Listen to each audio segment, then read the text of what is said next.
और एक बार फिर मैं अपने दर्शकों से पूरे निष्ठा के साथ मैं ये दोहराना चाहता हूं कि कुछ तस्वीरें आपको विचलित कर सकती हैं, पर हमारी जिम्मेदारी हर पहलू आप तक पहुंचाना है, लिहाजा हम अपनी जिम्मेदारी अपने पूरी शिद्दत के साथ निभा रहे हैं। वासु लगातार हमारे साथ बने हुए हैं और वासु के पास भी हम आपको लिए चलेंगे।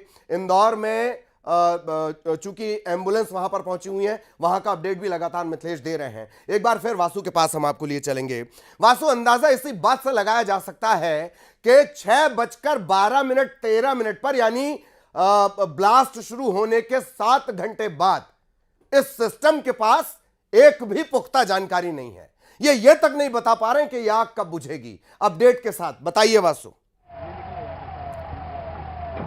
बिल्कुल, देखिए ये बात बिल्कुल सही है कि पूरा प्रशासनिक अमला जो है वो अपने दमखम के साथ यहाँ पर लगा हुआ है। एमपी से लेकर सेंट्रल की जो टीमें हैं वो तक यहाँ पर मौके पर पहुँच चुकी हैं और लगातार अपने रेस्क्यू ऑपरेशन को अंजाम देने में लगी हुई हैं। इन सबकी कोशिश यही है कि जल्द से जल्द इस पूरे हादसे की भयावहता कितनी बड़ी है, भीषणता कितनी बड़ी है, इसका पता लगाया जा सके। लेकिन आप समझ सकते हैं ललित जी की एक बारूद का ढेर है जिसमें चारों तरफ से आग लगी हुई है और उसको बुझाने का जो काम है, वो जो कोशिश है वो लगातार यहाँ पर टीम्स के द्वारा की जा रही है। और 5-6 घंटे बीत जाने के बावजूद भी यहाँ पर अभी भी जो धुएं का गुबार है वो उड़ता हुआ नजर आ रहा है। जगह जगह अभी भी ब्लास्ट जो हैं वो हो रहे हैं, जगह जगह रह के जो आग है वो यहाँ पर लग रही है। लेकिन इस सब के बीच बड़ा सवाल आखिर यही है कि कैसे इतना बड़ा हादसा हो जाता है। परमिशन की बात अपनी जगह, लेकिन जब इतने बड़े पैमाने पर फैक्ट्री यहाँ पर चल रही थी, इतने बड़े पैमाने पर यहाँ पे बारूद का स्टॉक था, तो क्या कभी उसकी जांच हुई थी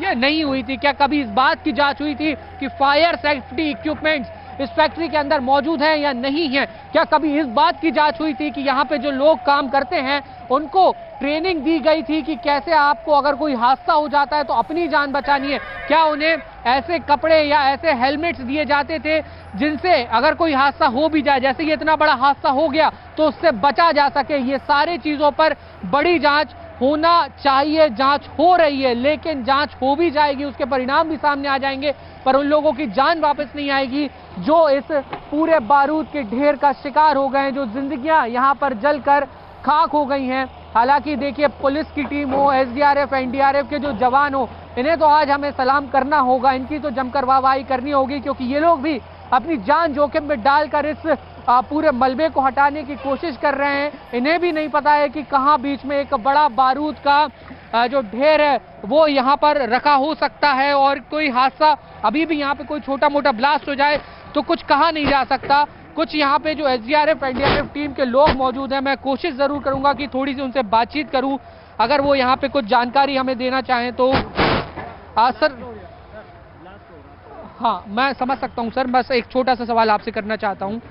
लगभग अभी हम क्या मान के चलें कि कितना और यहाँ पे जो टाइम है वो लग सकता है? और ये देखिए आप, ये एक्सक्लूसिव तस्वीरें, सबसे पहले ये देखिए एक बार फिर से धुएं का बड़ा गुबार यहाँ पर उठता हुआ दिखाई दे रहा है। जैसा कि हम लोग ललित जी बार बार बता रहे थे कि ये जो हादसा है वो किसी भी वक्त यहाँ पे और भी कुछ गंभीर तस्वीरें आ सकती हैं, क्योंकि बारूद अभी तक पूरी तरह से बुझा नहीं है और ये धुएं का गुबार और ये उठती हुई आग उस बात का सबूत है। सर, क्या अभी भी यहाँ पे और बारूद हो सकता है? हो सकता है, अभी कुछ टैंकों में था और कुछ टैंकों में जैसा अभी ये निकला है ऐसे कहीं और टैंक हो सकते हैं। यहाँ पे छोटे छोटे ड्रम टाइप है, तो उसमें बारूद होता था, तो अभी और हो सकता है इसके अंदर। आप लोगों को सर, आप लोग तो बेहतर रूप से समझ सकते हैं कि इस तरीके के जब हादसे होते हैं लगभग कितना टाइम और लग सकता है इस पूरे रेस्क्यू ऑपरेशन कंप्लीट करने में? 2 से 3 दिन तक ठंडी नहीं होगी। अभी ये आग तो अभी ये बुझ जरूर जाएगी, लेकिन अभी ठंडा कुछ नहीं होगा। हाँ। सर्चिंग में थोड़ा समय लगेगा।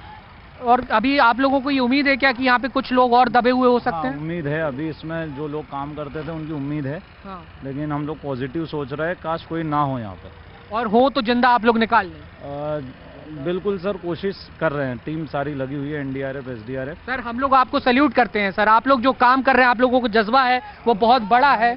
और आप यहाँ पे ललित जी सुनी होगी आपने ये पूरी बातचीत, और चिंताजनक बात की ओर इशारा किया गया है। बड़ी अपडेट मैं आपको इस वक्त दे दूं कि इस आग को बुझाने में 2 से 3 दिन का समय और यहाँ पर लग सकता है, आग को पूरी तरह से ठंडा होने में, क्योंकि ये जो बारूद है ये इतना ज्यादा संख्या में था, इतनी बड़ी संख्या में था कि रह कर यहाँ पर ब्लास्ट हो रहे हैं, रह कर यहाँ पे धुआं निकल रहा है और धुआं का गुबार जो है वो बढ़ता ही जा रहा है। और आप देखें यहाँ पे आग, क्या दीपक आप दिखा पा रहे हैं आग की तस्वीर? दीपक कह रहे हैं कि बिल्कुल फ्रेम में तस्वीर जो है वो दिख रही है। और देखिए किस तरह से चारों तरफ से पानी की बौछारें वहां पर कर दी गई हैं। उस आग को बुझाने की जो कोशिश है वो की जा रही है। और ये देखिए फिर से एक बार वहां पर चिंगारियां भड़कती हुई आपको दिखाई देंगी।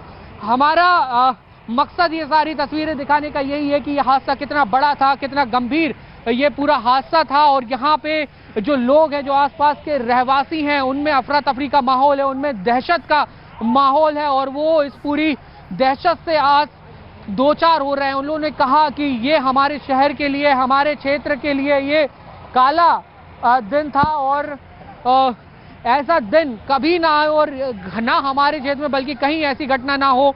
ये आप तस्वीरों में यहाँ पर देख सकते हैं कि अभी भी यहाँ पर जो धुएं का गुबार है वो लगातार बड़ा होता हुआ यहाँ पे दिखाई दे रहा है, क्योंकि बारूद जो है वो अभी भी यहाँ पे भभक रहा है, जल रहा है। और जिस तरीके से यहाँ पे एनडीआरएफ और एसडीआरएफ के जो टीम है, जो वेल ट्रेंड है इस तरीके के हादसों को मैनेज करने के लिए, उन्होंने उम्मीद जताई है कि 3-4 दिनों तक ये इसी तरीके की स्थिति रहेगी। उनको भी इस बात का अनुमान है, उन्होंने भी इस बात से इनकार नहीं किया है कि कुछ जिंदगियां और अभी इस वक्त यहाँ पे दबी हुई हो सकती हैं।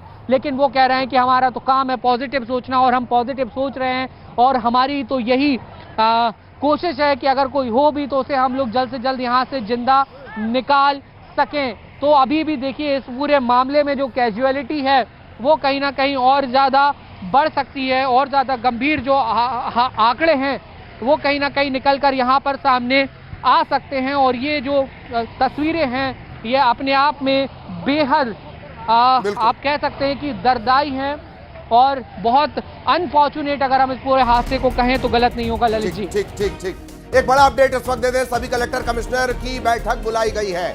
जिले में संचालित पटाखा फैक्ट्रियों की जांच होगी। सीएम डॉक्टर मोहन यादव बेहद सख्त हैं इस पूरे घटनाक्रम को लेकर। और लगातार अपडेट, हरदा में एक और ब्लास्ट, जो तस्वीरें अभी वासु दिखा रहे थे वो तस्वीरें भी हम आपको दिखाएंगे। लाइव कवरेज चल रहा था और जेसीबी एक जगह मलबे में, जैसे ही जेसीबी के जरिए उस मलबे को हटाया गया, तस्वीरें ये देखिए, सबसे पहले ये जैसे ही जेसीबी ने मलबे को हटाया मानो काल फिर से लौट आया। कल्पना कीजिए कितने मजदूर यहां रहे होंगे और इस तरह से सुलगती हुई है आग, कल्पना नहीं कर पाएंगे आप। लाइव रिपोर्टिंग के दौरान की ये तस्वीरें, इसी के बारे में वासु जानकारी दे रहे थे, फिर हम अपने दर्शकों को दिखा रहे हैं। जेसीबी ने जैसे ही मलबे को हटाने का काम शुरू किया, आग फिर धधकती है। इस धधकती हुई आग को ठंडा होने में 3 दिन लगेंगे। और जिन लोगों की जिंदगी यहां खत्म हुई है, उनके सीनों में सालों साल वो आग धधकती रहेगी। सिस्टम के प्रति वो आग धधकती रहेगी, लापरवाही के प्रति वो आग धधकती रहेगी, मौत की इस पटाखा फैक्ट्री के प्रति वो आग धधकती रहेगी, अपने मालिकान के प्रति वो आग धधकती रहेगी। ये तस्वीरें देखिए, न्यूज़ 18 मध्य प्रदेश छत्तीसगढ़ पर सुपर एक्सक्लूसिव। और जो एसडीआरएफ एनडीआरएफ की टीम है, उसी से बात करने के दौरान ये तस्वीर सामने आई। उनका कहना है ऐसी और तस्वीरें सामने आएंगी, क्योंकि अलग अलग जगह पर बारूद का स्टॉक रखा हुआ है। अब इसे समझने की कोशिश करिए। पटाखे बनते थे मतलब सुतली यहां पर होगी, वो सुलगते रहती है। बारूद यहां पर होगा, उसमें हल्की सी चिंगारी पूरे मामले को बिगाड़ कर रख सकती है। इसके अलावा केमिकल्स यहां पर होंगे, उनकी आग बहुत आसानी से काबू में नहीं आती। ये कॉम्बिनेशन समझिए, ये मौत का कॉम्बिनेशन हो गया। और ये तस्वीरें देखते रहिए, और ऐसी तस्वीरें और भी निकल कर आ सकती हैं। ये बात न्यूज़ 18 से बातचीत के दौरान एनडीआरएफ एसडीआरएफ का जो स्टाफ वहां पर लगा हुआ है, लगातार इस मलबे को साफ करने में, लोगों की तलाश करने में, इस आग को बुझाने में, उसका यह कहना है कि यह आग 3 दिन तक धधकती रहेगी।